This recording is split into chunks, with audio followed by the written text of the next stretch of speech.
Welcome back, guys. Another episode of the Top 5 Sports Show. My name is Matt. We got Brock. Brock, how we doing today? Good, good. Got my name right. It's There a we good go. day. It's a good That's day. right. That's right. That's right. Second show going on. We wrapped up our first show the other day with our top 5 MVP candidates and our top 5 offensive rookie of the year candidates. This week and every week going forward, we are going to be doing our top 5 locks of the week. We're going against the spread. We're using FanDuel Sportsbook. So if you're listening and you're saying 6.5 point spread, I'm seeing it as 5.5. Well, we're using FanDuel just so we can be universal. And we're gonna get right into it. Just a little bit of a background. Top 5 sports show. How did it come up? How did it come to be? Everybody likes their top 5s or their top 10s. No top 5 sports shows out there. Bunch of dummies. Yep. Rock and I first ones. Trendsetters. What can we say? Yep. We started doing it on, you may know, Jock Talk, and it seemed like everybody took it from us. Everybody's like, just put a segment in, though. No, we're doing the whole show top 5. That's right. And this episode, it is top 5 week 1 locks. So money line only makes it a little harder, or not money line only, against the spread, There we a go. little harder. Yes. But Matt, kick it off for us. Let's go. get it going. All Let's right. get it going. My first lock of the week is one of the many Number revenge 5. games. Number 5. Okay. One of the many revenge game narratives that we have going on in week 1. The NFL sure did the schedule. It seems like on purpose to have a lot of these. Absolutely. My number 5 is the Baltimore Ravens over the New York Jets minus 6.5. Joe Flacco. Basically, enough said. But I'm going to say more because that wouldn't be very entertaining. Lamar Jackson's pissed off. Didn't sign his contract. He's going to go in a 1 year. He knows he's going to get franchised next year. He's going to get franchised the year after that.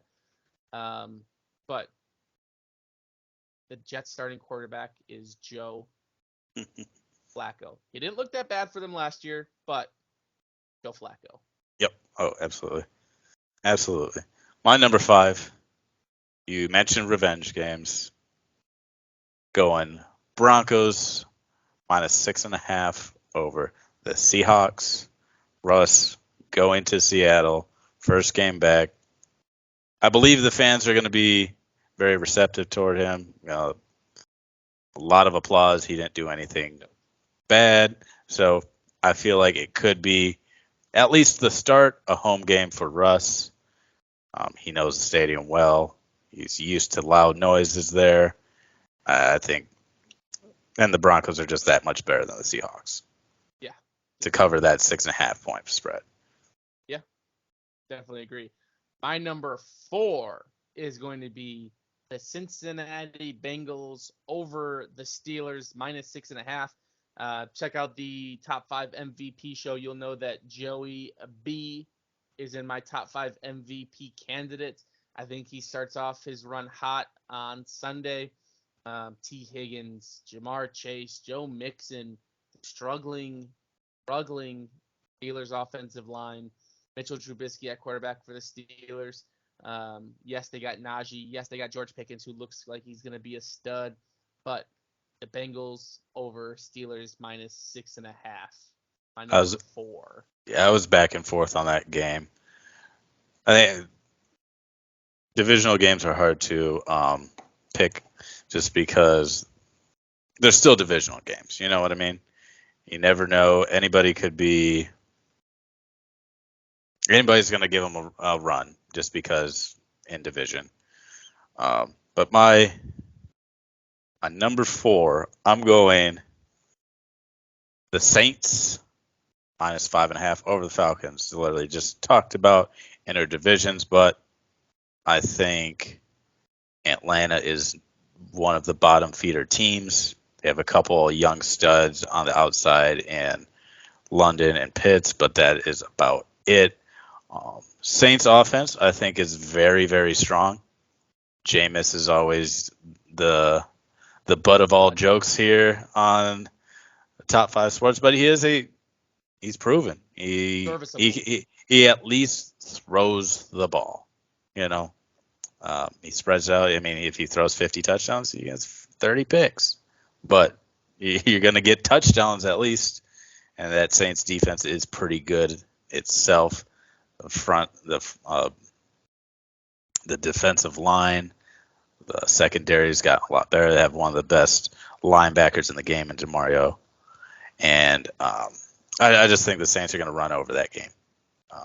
Start off the year hot. I mean, you bring in Jarvis Landry, Michael Thomas is back, like Chris Olave, Alvin Kamara. They have a very solid team, and I think they could contend in the NFC South. Yeah, I was flip flopping back and forth between that one as well. I think for me it came down to I want to see Michael Thomas healthy, and then how do they replace Teron Armstead at left tackle? But yeah, definitely agree. My number 3 is my first upset pick of the week. Put it at 3. Pre-show we were talking about it. Gotta calm down on this Super Bowl hype for the Eagles. Detroit Lions plus 4.5 over the Eagles. Aiden Hutchinson. Good preseason. Stud. Penei Sewell, stud. DeAndre Swift, stud. Jamal Williams, beast. And anime. Dan Campbell, run through a brick wall for the guy. Have you watched any of his Hard Knocks, the Lions Hard Knocks? I've seen bits and pieces, but I have not watched any of it. I'm gonna start streaming it here over in the next few days or so, though. So yeah, absolutely. But Detroit Lions get off to a 1-0 start. Eagles, calm down on the Super Bowl hype, boy. Oh, absolutely. I mean, we've talked about it off air. I think Lions could be a very mediocre team. I'm not going to say they're very better than expected. Yes, I mean, I see at potential 8 wins. They got to play some good football though, but Detroit, you should be happy with what you got going on over there right now. It's not the greatest, but I think it's in the right path. And next year, I think they could get their quarterback of the future, because I think we both can agree Goff is not it. And we know this next draft, there's going to be 4, 5, 6 really solid quarterbacks coming out. Looking good, yeah. So Lions, you're in a good spot. Number 3 for me, I am going the Ravens minus 6.5. Not much explanation needed. You touched on a lot, and I really need to recap on that. Joe Flacco. And no Mekhi Becton. Yeah. So that hurts the Jets a lot. Even if it was Zach Wilson, I think I would still go with it just because Mekhi was such a huge piece on that O-line. Literally huge. And he is now out 8 weeks or something like that. And so I think the Jets are still going to be the Jets. My number 2 is another upset pick. I was really, really surprised to see it, and actually had to go through and just double check to make sure that I was looking at it right, because I figured that there was no way that this team was an underdog, but they are at home nonetheless. Right in your backyard, Brock. I'm going with the Carolina Panthers over the Cleveland Browns. Baker playing the Browns. No Deshaun Watson. No massage boy. He's a sick man. But Carolina with Baker, with DJ, with Christian McCaffrey, with Laviska Shenault on the team. Let's go. That's right. Carolina Panthers win plus 1.5. What it's worth, I'm taking them on the money line too. I don't even need the 1.5 points. I think Panthers win this game by at least a touchdown. Yeah. I mean, I got nothing to say. My number 2, my first upset of the week. I think it's a pretty bold pick, just based on being the away team, playing one of the best running backs in the league, Derrick Henry. I got the Giants plus 5.5. Something about it. I think they contain Derrick Henry. Not saying they're stopping him. They contain him and force Tannehill to throw the ball to unproven wide receivers. See if Tannehill can still throw the ball at that. Yeah. Put the pressure on him. See what he can do. Danny Dimes, don't really trust him, but I feel like he's made some strides in the right direction. You mentioned bringing over Dabble from Buffalo. He really developed Josh Allen really well, and you can see that. Even if he does a fraction of what he did with Josh Allen to Danny Dimes, I think they could have a better year than expected. I'm not saying it's a great year, but I think they could start off 1-0 and surprise some people against the Titans. I think Saquon bounces back, has a solid year as well. Yeah. They need him to stay healthy. He's a big piece, and I think that is also a reason why Daniel Jones has not had the success, because he hasn't had a run game since he's been there, to be honest. So we'll see if Saquon stays healthy and they can establish some sort of running game to kind of take some pressure off him. But week 2, week 1, that's my biggest upset.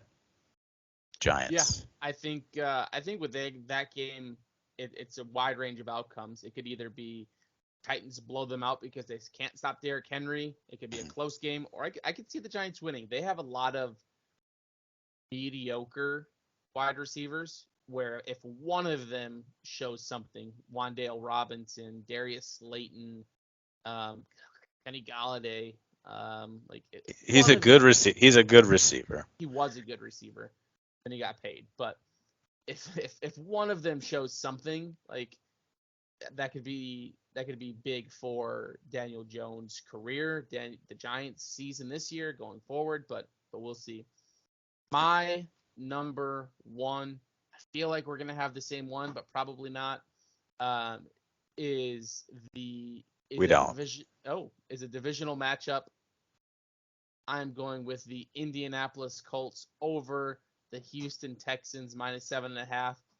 JT, Michael Pittman, Matt Ryan, and more Jonathan Taylor. Jonathan Taylor's going to have at least 120 yards rushing, couple touchdowns.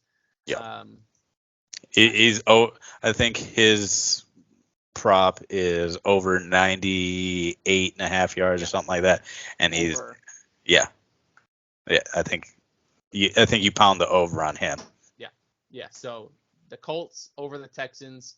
I think it's my guarantee lock of the week, number 1. Brock, that didn't have the same one, so I'm assuming yours is going to be a shocker. No. At number 1, what do we got? So you mentioned it. In my backyard, Panthers over the Browns. I have them. It's plus 1.5. It's Baker revenge game. There's a couple factors that I'm taking into it that kind of scared me to put it on my number 1. Myles Garrett? No. It's Baker Mayfield. All right. What Baker do we see? Do we see the one that is the cocky Oklahoma guy that has a chip on his shoulder and plays really well? Flag planting Blake. Yes. Flag planting Baker. Yes. Or do we see first drive turnover? If it's a first drive turnover, it's going to be a long game for Baker. If Bakeover, it's over. If it's a first drive touchdown, watch out, because if he has a little bit of rhythm, he will ride that, especially versus a team that screwed him over and just kind of drove him out of there. Not saying Baker's a great quarterback by any means, but he takes shit personally, and I think if he has a good game, Panthers win by 7.5 plus. One other word, kind of similar to what we said for the Ravens. For the Revenge. Jets. No. Oh. Jacoby Brissett. Yeah, but I mean, you look at the Browns team as a whole compared to the Jets. The Browns are a lot better. Defensively, a lot better. The Chubster. Nick Chubb, Kareem Hunt, and the Browns offense will give them troubles. It's just they're gonna ride Nick Chubb, giggity, a lot, but I think the Panthers take care of business. Christian McCaffrey could have a big game. The other reason why I was scared to put it on here, it's supposed to rain. How's Baker gonna do in the rain? The slick ball. His He'll airmail it. Average depth of throw is gonna be like 2 yards. He's just gonna throw screens to DJ Moore, Terrace Marshall, Christian McCaffrey, Robbie Anderson. Old Bobby Anderson. You know, Robbie with an IE this year though, not Robbie with a Y. I think Actually. Yeah, I changed it. He's a weirdo. Then you got Tommy Tremble as well. Oh yeah. So I mean, the Panthers also have a younger offense, and I we'll see, because I think Baker fits well in Carolina because they have the college coach and Rule, and I think he is more of a college coach. He's not a very good NFL coach, but I think Baker fits his style of play a lot better, and I think he could surprise a lot of people and kind of shut some of the haters up, especially in Cleveland. Yeah. J.C. Horn gonna come back. He's gonna have a pick in this game. I know I'm going off the edges here, calling other things. J.C. Horn has a pick, calling it. Yeah. As long as he's healthy and good to play, because insider met him a couple times. That the ankle's not great. He was in at work in July, and he was not ready for camp, but we'll see. It's been a little while, but I'd love to see it. I think he's a very good talent. Jeremy Chin over there too is a solid young guy. They got a good D line as well. So I do think the Panthers, I mean, you had them at 2, I have them at 1. You got to lock them in, right? Got to lock them. Gotta. All right. Look at that. Top 5 locks of week 1. Give us. Unfortunately, we are both in states that don't allow betting. So if you're in a state that does, throw a few dollars on it, make some money. Let us know how you did. It'd be great. We continue that. Feed the people. That's what we're doing. We're a show for the people. We give you all the tools. You guys succeed. Basically a charitable organization by now we are. Pretty much. Are we ever wrong? I don't think we've ever been wrong. I don't know what that word means. Now, if you ask my wife, she would say I'm never wrong. So, hey, it's the truth. It's the truth. We speak the truth. When she doesn't see this, she'll know. All right. With that being said, guys, like Brock said, let us know what your locks of week 1 are. What are you putting some money down on? What are you confident in? All right. Thanks for watching, guys. Tune in next time. You can catch the videos on YouTube, the Twitter, wherever you get all of your podcasts from. Next time.